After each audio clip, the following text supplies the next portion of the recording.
Hello friends, नमस्कार। स्वागत है आपका वीके स्ट्रिप 2.0 में। आपको स्टार्ट करने से पहले मैं बोलना चाहता हूँ सभी को हैप्पी न्यू ईयर्स हमारे तरफ से। ठीक है फ्रेंड्स, देखिए स्टार्ट करें हम। गति के नियम, गति जो होता है, गति के नियम का जितने भी गति विषयक गति के नियम पर जो भी हमारा ग्राफ बनता है, सभी ग्राफ को हम एक ही वीडियो में ख़त्म करेंगे।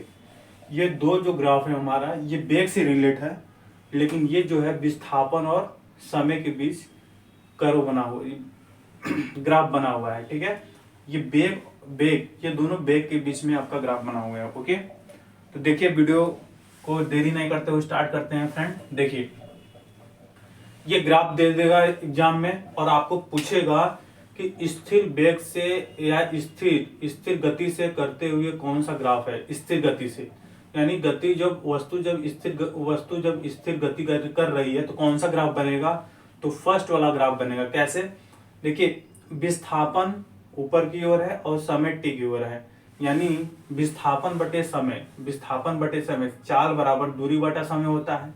और वेग बराबर क्या होता है, वेग बराबर होता है विस्थापन बटा समय। वेग बराबर विस्थापन बटा समय। तो विस्थापन और समय के बीच ग्राफ है, तो ये किसको बता रहा है, वेग को बता रहा है कि वस्तु जो है स्थिर वेग से गति कर रही है। स्थिर वेग से गति क्या बता रहा है कि इस ग्राफ से मतलब ये है कि जो वस्तु है वो क्या है, स्थिर वेग से गति कर रही है। ठीक है, नेक्स्ट देखिए दूसरे में क्या कह रहा है। दूसरे में है कि ये नियत वेग से दूर जा रही है। जैसे नियत वेग, यहाँ पे इसकी वेलोसिटी दूसरी होगी, वेग दूसरा होगा, यहाँ दूसरा होगा, यहाँ दूसरा होगा, यहाँ दूसरा, यहाँ दूसरा, यहाँ दूसरा, समय दूसरा होगा। बात समझ आ रही नहीं आ रही। यहाँ टाइम t1 हो गया, यहाँ टाइम t2 हो गया, यहाँ t3 हो गया, यहाँ t4 हो गया, यहाँ t5 हो गया।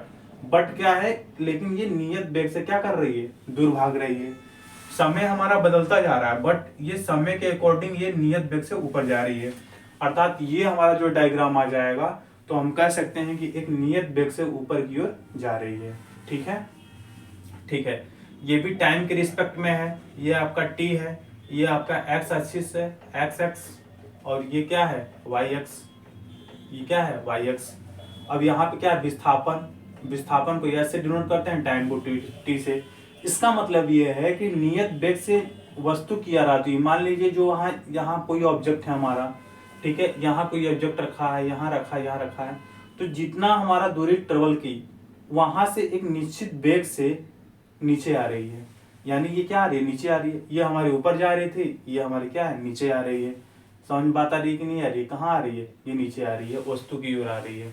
बात समझाई, तो ये ग्राफ हो जाएगा। तो आप बता सकते हैं कि निकट वेग से नीचे वस्तु आ रही है। ठीक है, इसके बाद ये वाला ग्राफ देखिए, एक्स वाई वो और वाई एक्सिस।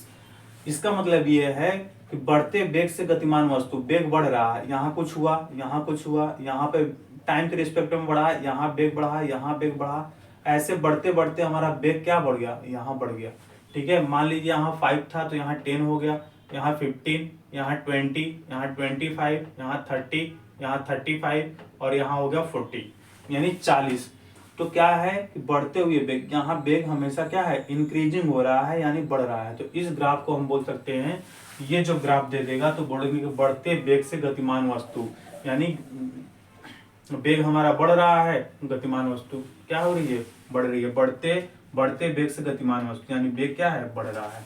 इसमें देख लीजिए, इस वाले में क्या है, ये आपका टाइम हो गया, ये एक्स एक्सिस 0 ओ है, ये वाई एक्सिस। तो क्या है, बढ़ते घटते, कभी हमारा वेलोसिटी बढ़ गया, कभी घट गया, इतना घट गया, फिर बढ़ गया, फिर पिक पॉइंट पे जाकर फिर घट गया। इसका मतलब ये हो गया कि बढ़ते घटते वेग से हमारी जो वस्तु होगी गतिमान होगी। क्लियर होगी बात कि नहीं होगी, क्लियर होगी बात। ठीक है, ये आपका विस्थापन गैस हो गया। ऐसे ग्राफ बनाकर देगा आपको एग्जाम में, और आपको प्रूव करना पड़ेगा, मतलब आपको पहचानना पड़ेगा कि ये बढ़ते वेग से है या घटते वेग से है। ठीक है, ये O हो गया, एक्स एक्सिस यहाँ आपका टाइम के रिस्पेक्ट में हो जाएगा, यहाँ विस्थापन के रिस्पेक्ट में आपका हो जाएगा। ठीक है, अब देखिए अनंत वेग से गतिमान वस्तु जो कि असंभव है, क्या है, असंभव है। अनंत वेग से कभी वस्तु गतिमान नहीं होती। लेकिन एक वर्टिकल लाइन हमको दिखे, एक वर्टिकल लाइन हमको सीधी रेखा लाइन दिखे, तो हम कह सकते हैं कि अनंत वेग से गतिमान वस्तु है। क्लियर होगी बात? क्लियर। देखिए इसके बाद मंदित गति। मंदित गति होगा, थीटा की वैल्यू 90 डिग्री से क्या होगा, इज ग्रेटर देन होगा, थीटा की value is greater than 90 degree. तो चाल घटती हुई, मंदित जब भी मंदित के क्रम में आएगा यहाँ पे ऐसे करके, तो इसका चाल क्या है, घटता हुआ होगा और मंदित गति होगी। ठीक है। इसके बाद देखिए यहाँ पे क्या है, यहाँ पे कभी आपका बढ़ गया वेग और सडनली बढ़ा और सडनली घट गया।